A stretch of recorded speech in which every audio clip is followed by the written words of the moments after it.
Olá! O Câmara Notícias começa agora com as principais notícias da semana.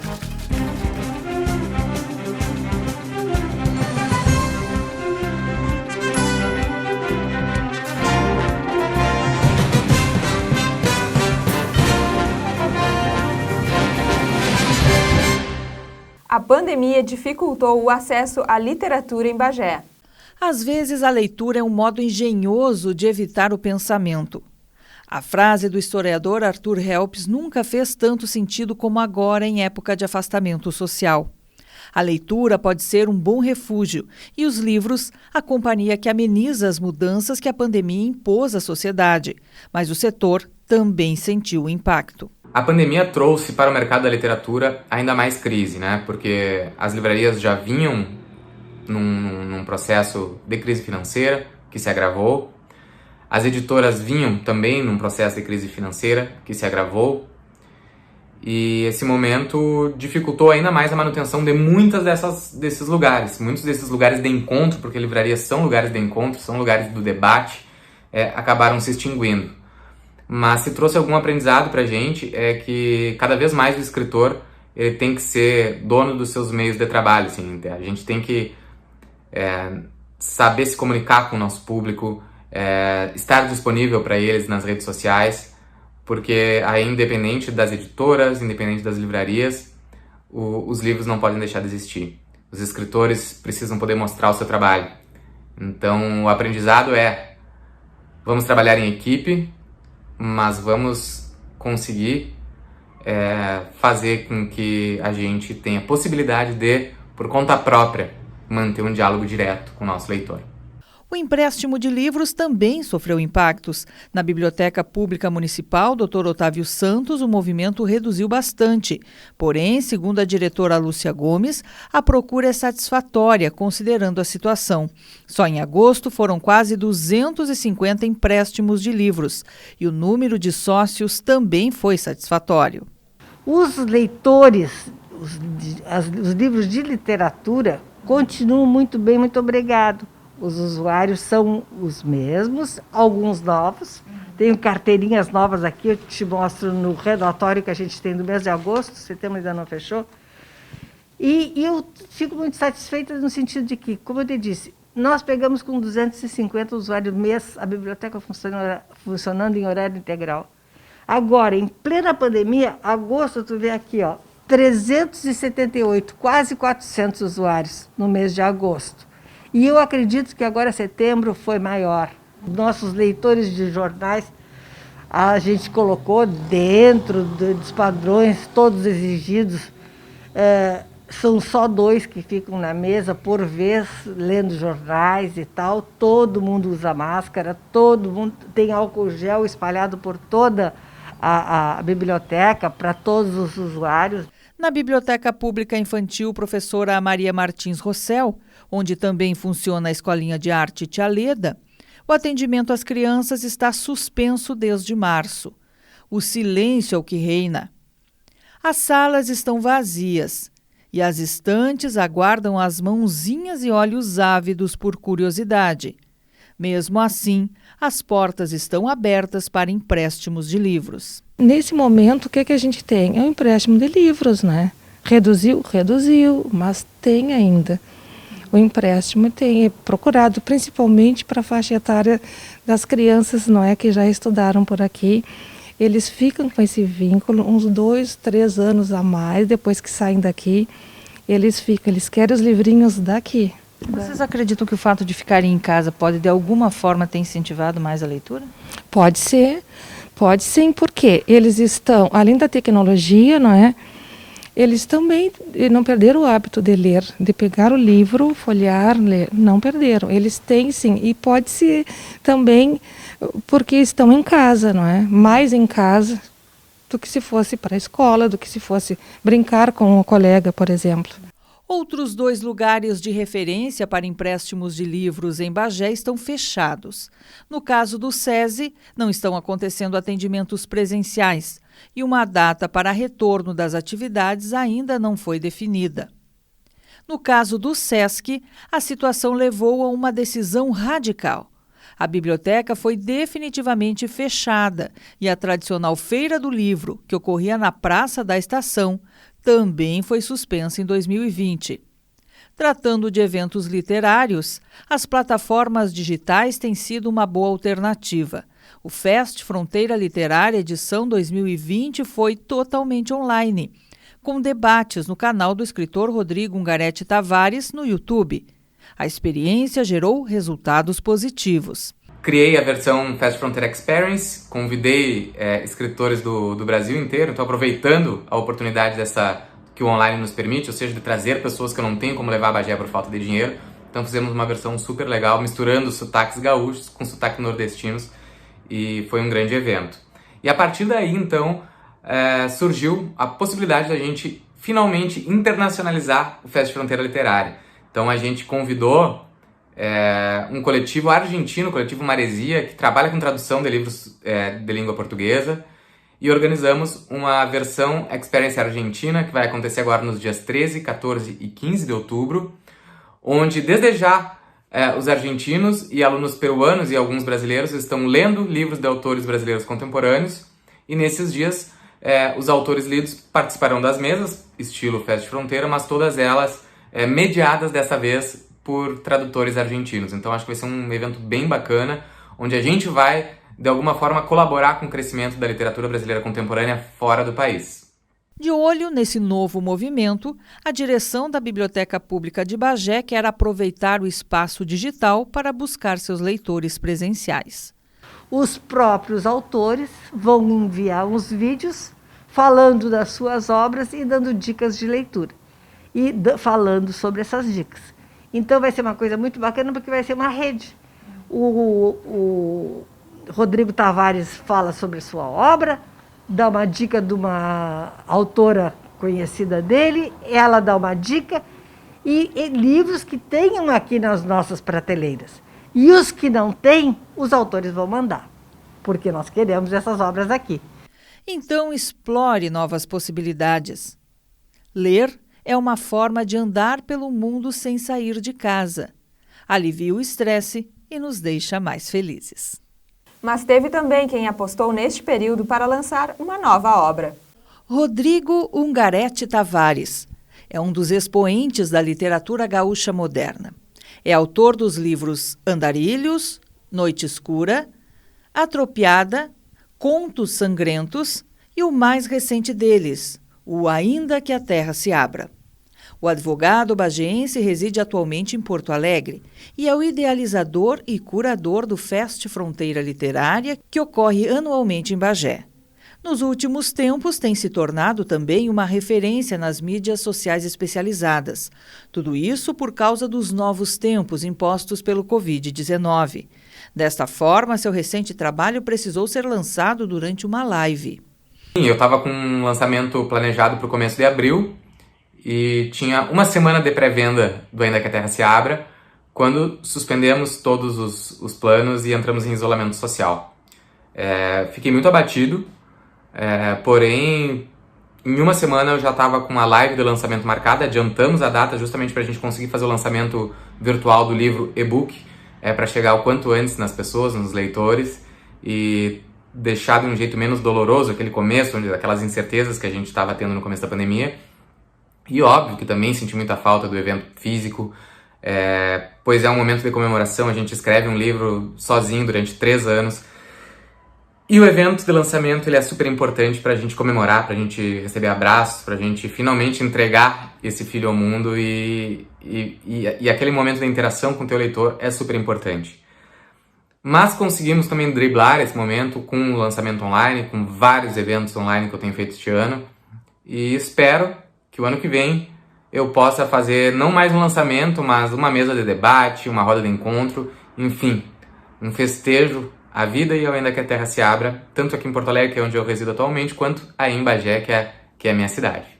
O Ainda que a Terra se Abra trata de relações humanas, em um cenário que os bagienses conhecem bem, o Pampa Gaúcho, e a sinopse do livro transformou-se em um vídeo.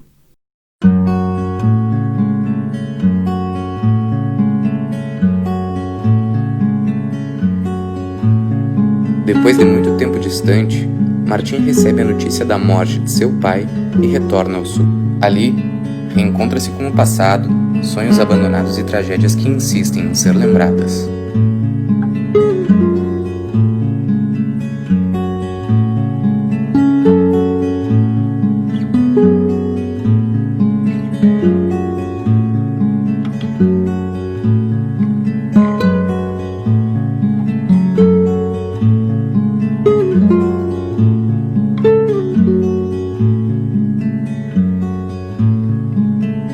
Deixei a velha querência, saí de lá muito novinho.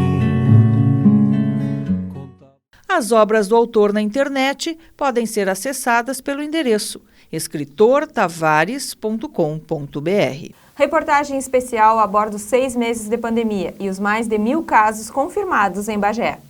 Há 6 meses, o coronavírus chegou ao Brasil e transformou a vida de todos. No começo, a procura pela compra de álcool gel aumentou. Logo após, as máscaras passaram a ser acessório indispensável. O isolamento social é uma das exigências para que o vírus não se propague.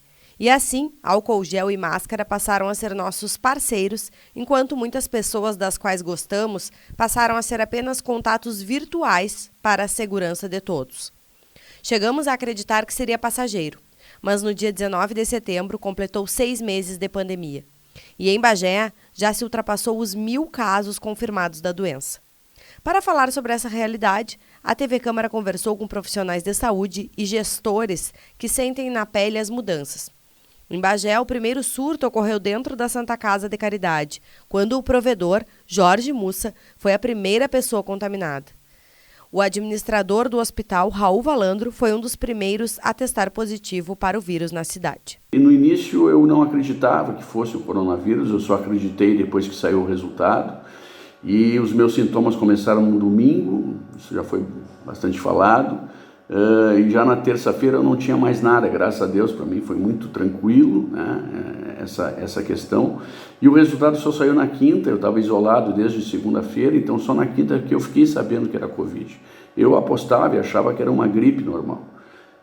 E claro que na época eu me assustei um pouco, tive que ficar mais quase 2 semanas em quarentena, mas não tive mais sintoma nenhum, tudo muito tranquilo, e fiquei trabalhando de casa, ajudando aqui o hospital, porque várias pessoas começaram a se afastar também, então ficou, digamos assim, a equipe muito reduzida na área da gestão do hospital, mas a gente criou uma força-tarefa, e eu de casa também participando, a gente conseguiu tocar muito bem, na minha opinião, né, essa questão do início da pandemia, e todas essas ações junto com a Secretaria Municipal de Saúde, com a 7ª Coordenadoria, ajudaram a Santa Casa a ter uma evolução muito boa nisso e ser até um case de referência positivo nos cuidados que a gente teve.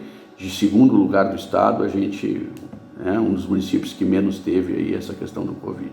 Foram 6 meses muito difíceis, né? Extremamente difíceis. Um desafio na minha vida.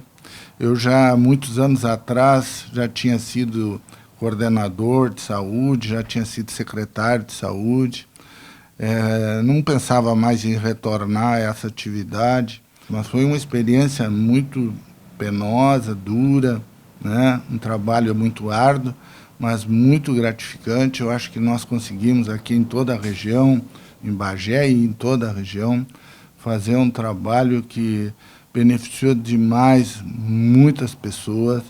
Nós saímos do lugar da cidade, da região mais contaminada do estado. Bagé foi uma das 10 cidades mais contaminadas do Brasil, né, por uma situação hoje que nós somos a cidade com menos óbito em relação à população do estado do Rio Grande do Sul. Então, nossos números são excelentes, né? Nós temos muitos pacientes testados, nós testamos muito desde o começo. Essa foi a estratégia que a gente utilizou desde o começo, encontrar portadores sãos para tentar cortar as cadeias de transmissão e diminuir a contaminação.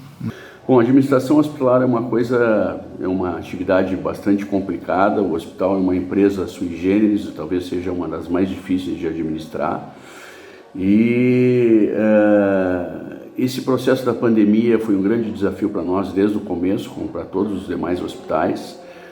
Nós tivemos que priorizar, logicamente, esses atendimentos. Isso é, digamos assim, a característica principal. E deixamos de fazer ao longo desse ano muitas outras coisas que para o hospital também são importantes. Claro que a gente acabou, a partir do mês de maio, começando a receber os recursos do Estado exclusivos e do governo federal também, exclusivos para a pandemia, gastos na pandemia, que, digamos assim, acaba sendo uma verba que nós não tínhamos antes. Mas as verbas normais que nós sempre tivemos, nós acabamos também não tendo pela diminuição das atividades de uma série de áreas. Então é um processo realmente de transformação que a gente vem se adaptando e tocando em frente para atender da melhor forma possível. A pandemia começou ali por fevereiro, março. A partir de maio, junho especificamente, é que os recursos começaram a chegar. O Ministério da Saúde, como aqui a gestão é semiplena do nosso município, vem através do Estado os recursos. Então começaram a chegar a partir de maio, junho, e eles ainda, nós temos recursos, nós não gastamos tudo ainda. Nós priorizamos, logicamente, medicamentos, equipamentos, gastos com a UTI nova, que só trata do Covid, então uma série de coisas. Ainda temos recursos para gastar, porque esses recursos eles vão até o final do ano, a prestação de contas deles. Todos esses recursos são através de convênios com o Estado. Recursos de emendas parlamentares também, as fontes são variadas, uns são de emendas, outros são direto do Ministério da Saúde, a nível federal, mas todos vêm através do Estado. Tá? Para todos esses recursos nós temos que prestar contas até o final do ano, ok? São convênios amarrados através de documentos com o Estado, que a gente tem que ter 3 orçamentos de tudo e vamos prestar contas ao final do período. Apesar de toda a dificuldade, houve muita união para entender o momento e traçar estratégias para que o número de casos, bem como o de óbitos, seja o menor possível. Houve uma aproximação de todos os gestores e de todos os funcionários da região toda, trabalhando, deixando de lado as suas considerações pessoais, né? E as suas dificuldades pessoais para participar junto nesse trabalho. Realmente formou-se uma equipe, como eu já falei outras vezes, quase como uma família, né? As pessoas com muita vontade de fazer o trabalho, muito entusiasmadas. A gente estava vendo que o resultado estava acontecendo, né? Que a gente estava conseguindo conter, que a gente estava conseguindo vencer essa batalha. E eu acho que essa foi a grande transformação do que eu pude constatar desde a minha chegada aqui até o dia de hoje. As pessoas muito ligadas no trabalho e acreditando que isso realmente iria dar certo, né? Foi muito bonito ver isso tudo acontecendo. Quero destacar também a grande participação da sociedade de Bagé, da comunidade de Bagé, na ajuda desse processo, quando nós não tínhamos ainda, os recursos não tinham entrado, e a sociedade participou de uma forma muito ativa e muito fundamental para que o hospital se preparasse, principalmente no início lá, para combater a pandemia com seus devidos EPIs, etc., com todas as doações que nós recebemos, não só de materiais das empresas e da comunidade, os clubes sociais, enfim, todas as áreas da cidade, não só de Bagé, como também da região, que ajudaram, e a gente fica extremamente agradecido para isso, a toda a comunidade bagense. Para quem está na linha de frente, atuando diariamente no atendimento aos pacientes, a vida mudou por completo. Mudou tudo, na verdade, né? Mudou a maneira com que a gente vê, né, o nosso trabalho, mudou a chegada em casa, mudou os cuidados com a família, mudou os cuidados com o paciente. A gente, acho que movimentou assim 360, porque a gente sempre teve cuidado para não se contaminar, enfim. Mas a pandemia chegou e tomou conta, assim, era todo mundo falando, a gente se preocupava muito. Agora a gente está bem mais habituado, mas sempre tomando cuidado, então mudou bastante coisa. Na verdade, o abraço nos filhos, né? Então a gente sempre tinha a higiene das mãos, a troca de roupas, mas não a função de tu chegar em casa, não poder se aproximar do teu filho, ter que ir direto pro banho, trocar toda a roupa, deixa os sapatos na rua, todo esse cuidado. A gente fica se monitorando. Eu sou da saúde, meu esposo é da saúde, então será que eu não tenho nenhum sintomas? O contato com os familiares mais próximos a gente também não pôde ter. No início da pandemia, o meu filho ficou longe de mim 15 dias, por causa que nós não tínhamos como ter contato, porque nós estávamos como suspeitos, o meu esposo inclusive confirmou. Então toda essa modificação na rotina de vida é bem estressante no início, depois a gente se habitua, hoje a gente está bem mais seguro, né? As informações chegaram, a gente sabe como se prevenir, nós temos todos os EPIs, então a gente se sente hoje mais seguro para trabalhar. E a pandemia, desde que iniciou, nós iniciamos já, a gente começou já com o início dos casos, né? Acolhendo todos os pacientes suspeitos e confirmados. A demanda de pacientes com síndrome gripal aumentou consideravelmente. Então, nós no início não sabíamos nem como acolher e o que fazer se algum paciente positivasse. E aí, com o tempo, nós aprendemos a lidar com esse perfil de paciente e conseguimos, né, resolver muitos casos que não eram, às vezes, para permanecer conosco. Conseguimos, de acordo com os protocolos, encaminhar para os lugares de destino. E isso, para nós, foi uma mudança radical, porque o nosso perfil de atendimento sempre foi outro, né? E o perfil que nós já estávamos acostumados a atender, esse perfil sumiu da UPA, né? Claro, seguiram vindo, mas em poucos pacientes, pouca procura, mas o perfil maior foi de síndrome gripal. Nossa rotina modificou bastante, né? E pacientes que sempre quando a gente acolhe, quando vem ou via SAMU ou vem da residência, nós nunca sabemos se esse paciente tem ou não síndrome gripal, se esse paciente é ou não Covid. E quando a gente encaminha ele para algum local, no caso, ou para o hospital, para uma unidade Covid ou uma UTI Covid, a gente, quando sabe do desfecho final e sabe que esse paciente talvez tenha ido a óbito ou que realmente confirmou, a gente tem um pouquinho nos vem uma tristeza, porque nós criamos vínculos com os pacientes da UPA.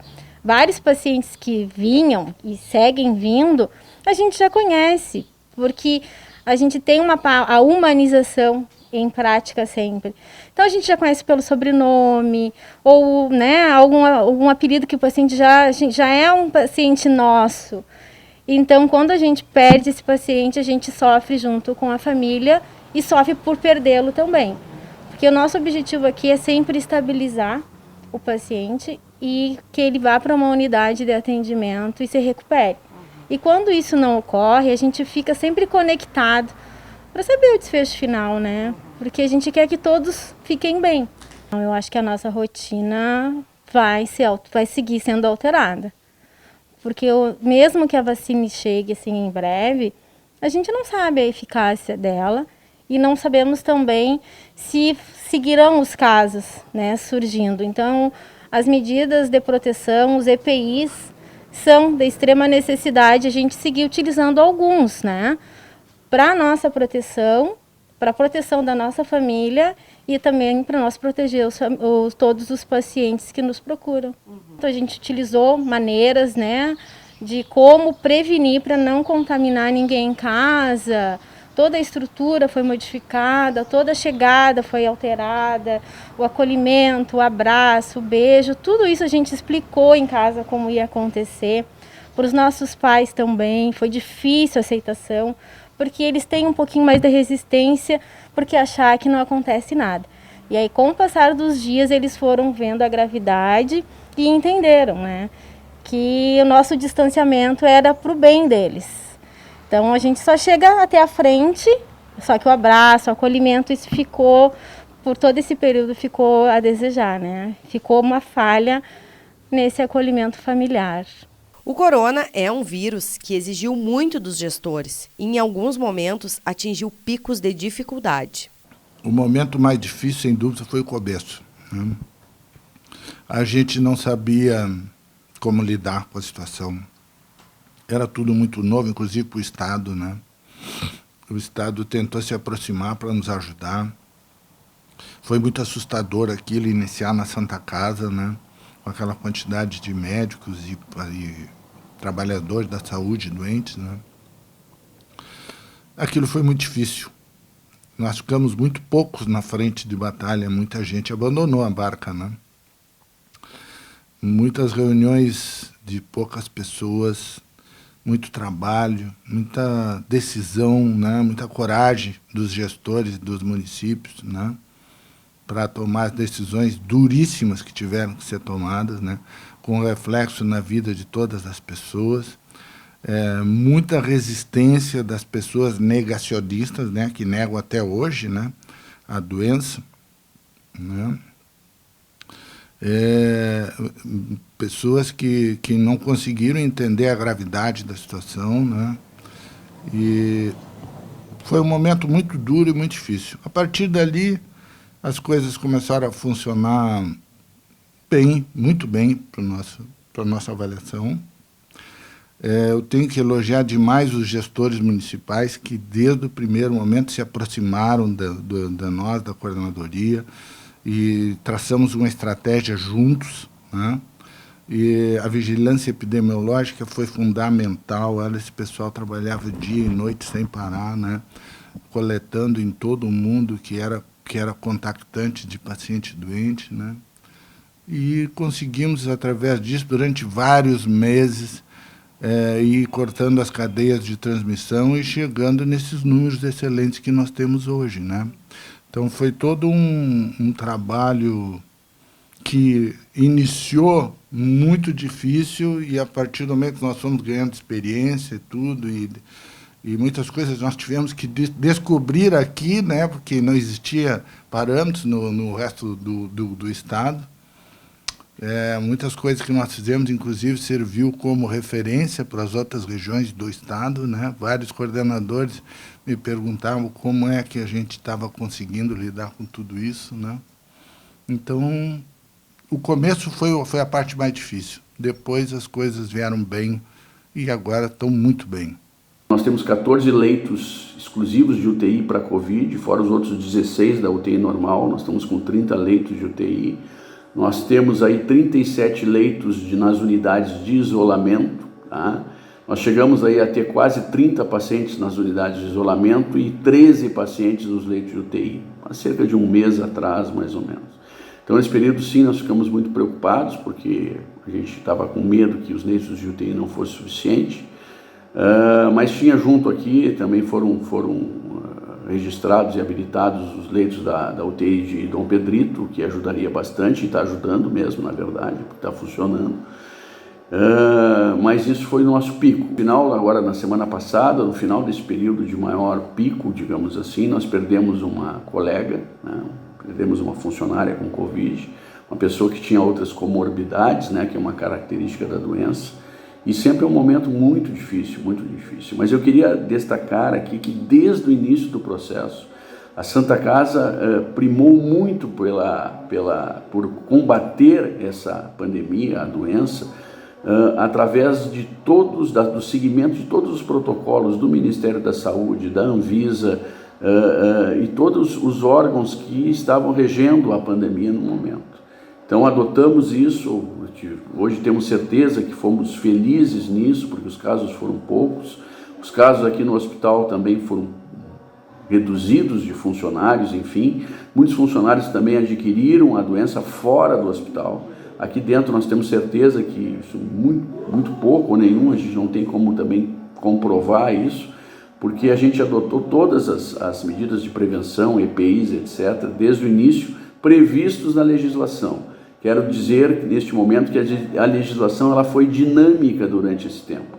No início previa determinadas coisas, ao longo do processo foi prevendo mais coisas e a gente sempre foi se adaptando a isso. E quando tudo voltará ao normal? Alguns falam em novo normal, Outros levam fé que poderemos voltar a nos abraçar após a chegada de uma vacina que combate o coronavírus. Enquanto isso, nos resta a adaptação a essa realidade que o Covid impôs para nós. O que a gente vê hoje, não só aqui na nossa região, como em todo o estado e em todo o país, né? Não existe uma diminuição tão significativa no número de casos como existe a diminuição no número de demanda por internação e no número de demanda por internação em UTI e na quantidade de óbitos, né? O que a gente constata hoje, né? Ainda estão acontecendo bastante casos, embora a gente tenha o controle que o número de coletas está diminuindo, porque a gente distribui aqui na coordenadoria para todas as cidades da região os kits para poder fazer a coleta do material. E existe uma diminuição significativa da demanda por esses kits, sinal que a coleta está diminuindo, sinal que o número de pacientes também estão diminuindo, né?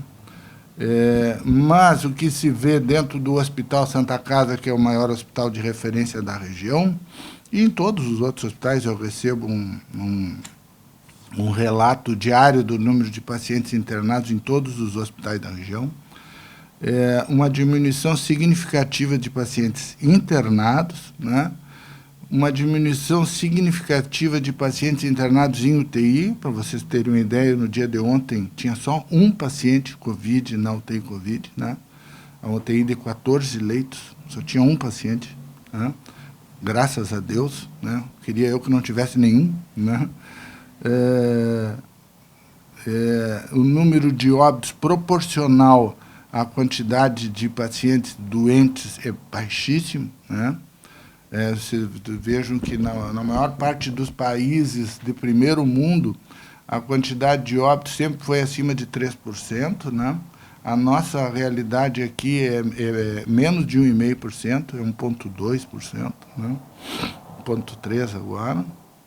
E então, o nosso momento é muito bom e a perspectiva para os próximos meses é que eu tenho a expectativa, e o Estado tem essa expectativa, que as coisas vão ficar bem mais controladas daqui para frente. A expectativa do governo brasileiro é que até o começo, os primeiros meses do ano que vem, já iniciar a vacinação no Brasil.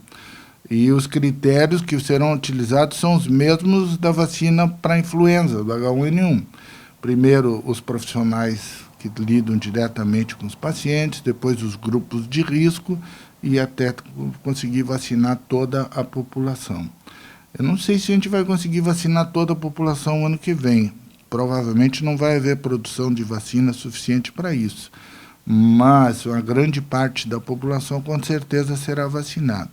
O que é um alento para todos nós, que de botar um ponto final nessa doença, né? Não digo final, mas um controle dessa doença. É importante, sim, a gente colocar para as pessoas, para os que estão nos ouvindo e nos vendo, que essa forma de vida que nós estamos vivendo, de usar máscara, de manter distanciamento social, de manter a higiene das mãos, que é o principal foco de contaminação, né? Até eu me lembro agora, eu vou citar porque acho importante, o Tribunal Eleitoral, eles vão proibir a pessoa de votar se cada um não levar a sua caneta para poder assinar que está votando. Porque uma das maiores fontes de contaminação é o uso de qualquer utensílio compartilhado. A caneta, então, é um grande problema, porque 10, 15 pessoas, 20 pessoas usando a mesma caneta, a chance da pessoa que pegar a caneta, colocar a mão no rosto e depois se contaminar é muito grande, né? Da mesma forma, o uso compartilhado de copos, de talheres, todas essas coisas a gente tem que ter muito contato. Isso eu acho que nós vamos ter que tomar chimarrão, gente, isso não existe. Ou tomar chimarrão com a vizinha, vai saber se a vizinha está contaminada ou não está. Tem muitos casos de pacientes que que adoeceram, foram para a UTI, alguns morreram tomando chimarrão com a vizinha, né? Não tem como a gente saber quem está doente mais, gente, né? Agora, a contaminação é comunitária, não tem mais como a gente saber quem está doente ou não está doente. Então, não dá para a gente fazer isso. Você quer tomar chimarrão, toma em casa, com a sua esposa, né, com a sua família, mas não pode tomar chimarrão comunitário como a gente fazia antes dessa doença, não pode mais.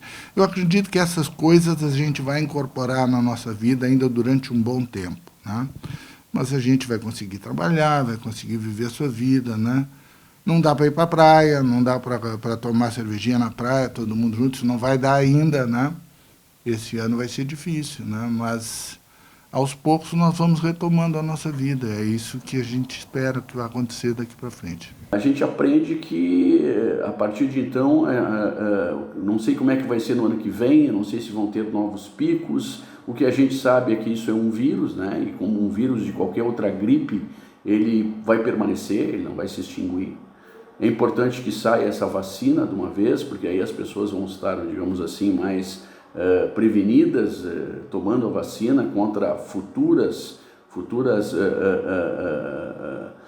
fases em que o vírus volte, né? Porque isso é que nem uma gripe comum, um outro corona, um HN1, vai voltar ano que vem, vai estar sempre com a gente, e o importante é que a gente tenha as medidas para combater isso, tá? Nós estamos nos preparando para isso e estamos agora na tendência da queda, né, da questão do número de casos de Covid, voltar a ter o hospital, as suas ações normais, a fazer os seus procedimentos normais, que sempre fez, que é importante, que são importantíssimos para que o hospital possa faturar, né? O nosso hospital é um hospital privado, filantrópico, que atende o Sistema Único de Saúde, coloca hoje em torno de 85% da disposição da sua estrutura para o Sistema Único de Saúde.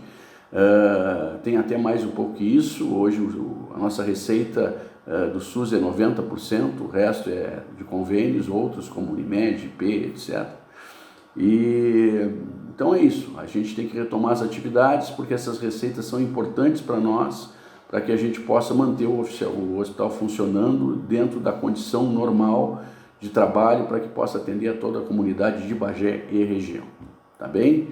Eu agradeço por esse vídeo, espero que não tenha ficado muito longo e que as pessoas aí que assistirem possam tirar algumas dúvidas, enfim, e saber e ter a certeza que a Santa Casa vai estar sempre à frente e vai estar sempre pronta para atender a comunidade, né? As pessoas não têm que ter receio de procurar o hospital, de vir aqui quando realmente precisarem, ok? A nossa parte ambulatorial também é muito importante e é isso. Tá? É uma grande lição, um grande aprendizado que a gente vai levar daqui para frente na parte de gestão do hospital e de gestão da saúde de toda a comunidade. Confira o que aconteceu na sessão ordinária do dia 28 de setembro. O projeto de lei que autoriza o Poder Legislativo a criar a Comenda de Mérito Esportivo Deneração São Brás foi aprovado na sessão ordinária do dia 28 de setembro. A sessão foi interrompida para que os vereadores pudessem buscar informações de como proceder perante as câmeras neste período eleitoral. Dos 17 vereadores que estão no Legislativo hoje, 15 tentam a reeleição. Por conta disso, neste período, os vereadores devem cumprir algumas regras durante o uso da tribuna, já que as sessões são transmitidas ao vivo pela TV Câmara. Aos vereadores que tentam continuar no Legislativo, é proibido fazer propaganda de si, assim como de outros candidatos. Esta prática configuraria desigualdade ao candidato que não tem este espaço e viola o princípio da isonomia entre os pleitos. Essas sessões também não são repetidas na programação, em função da legislação eleitoral. Conforme antecipamos na semana passada, a Polícia Civil de Bagé agora tem um núcleo de mediação de conflitos. Ele serve para resolver questões de menor potencial ofensivo, como conflitos familiares e ocorrências no âmbito escolar. A coordenação é da delegada Daniela Barbosa. Tribunal Regional Eleitoral lança cartilha para as eleições. As eleições municipais nesse ano de 2020 serão em 15 de novembro. A proximidade com o pleito e o ano atípico devido à pandemia expõem algumas dúvidas. Para esclarecer e evitar problemas, a Corregedoria Regional Eleitoral emitiu uma cartilha eleitoral, esclarecendo diversas temáticas, desde informações gerais, passando por votação, urna eletrônica, condução dos mesários e fiscais no dia da eleição até as infrações à legislação eleitoral. A cartilha pode ser acessada pelo site www.tre-rs.jus.br em Eleições 2020 Cartilha Eleitoral. Entre as orientações estão: todos brasileiros maiores de 18 e menores de 70 anos têm obrigação de votar. Para votar, basta o eleitor apresentar um documento oficial com foto e este ano não haverá identificação por biometria. Para conferir o local de votação ou solicitar a segunda via do título, é preciso acessar o site tse.jus.br. O horário de votação é das 7 da manhã às 5 da tarde. Havendo fila, às 17 horas será fornecida a senha para quem ainda estiver aguardando.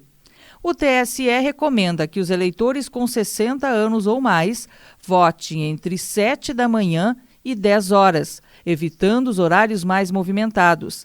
Lembrando que quem chegar para votar nesse horário, não sendo do grupo de risco, pode votar tranquilamente. Para agilizar a votação, recomenda-se que o eleitor faça uso de uma anotação com o número de seus candidatos. O eleitor pode fazer uso de materiais e manifestar sua intenção de voto de forma silenciosa e sem aglomerações. Celulares e equipamentos eletrônicos não podem ser levados junto da cabine de votação. Devido à Covid-19, é obrigatório o uso de máscara. E a justificativa de voto deverá ser feita pela internet, também no endereço tse.jus.br. O mais importante, votar. Sobre exercer o desejo popular nas urnas, a própria Justiça Eleitoral esclarece o significado de voto em branco e voto nulo e como influenciam no resultado final. Voto em branco é aquele em que o eleitor não manifesta sua preferência por nenhum candidato. Já o voto nulo é aquele em que o eleitor manifesta a sua intenção de anular o voto. Vigora no nosso sistema eleitoral o princípio da maioria absoluta dos votos válidos.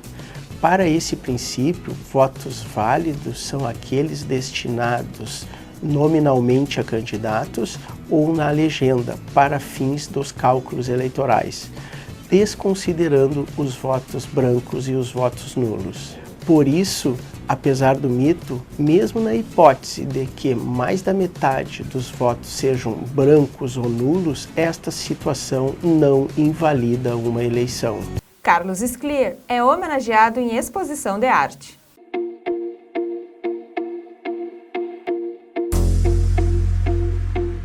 A Galeria de Arte Edmundo Rodrigues está com a mostra Carlos Sclier, uma homenagem Releituras.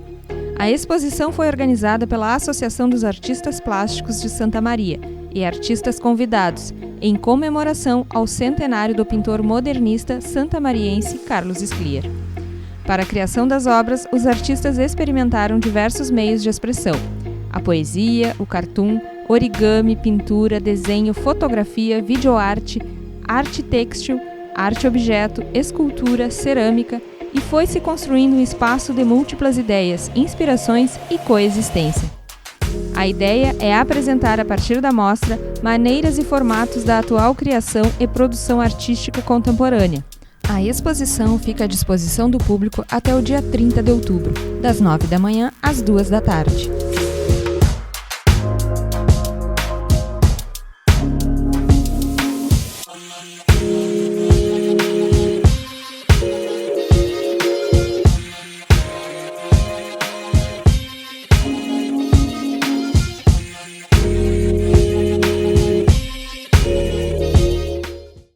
Câmara Notícias fica por aqui. Voltamos com um programa inédito na próxima sexta-feira. Acompanhe também as redes sociais da TV Câmara Bagé.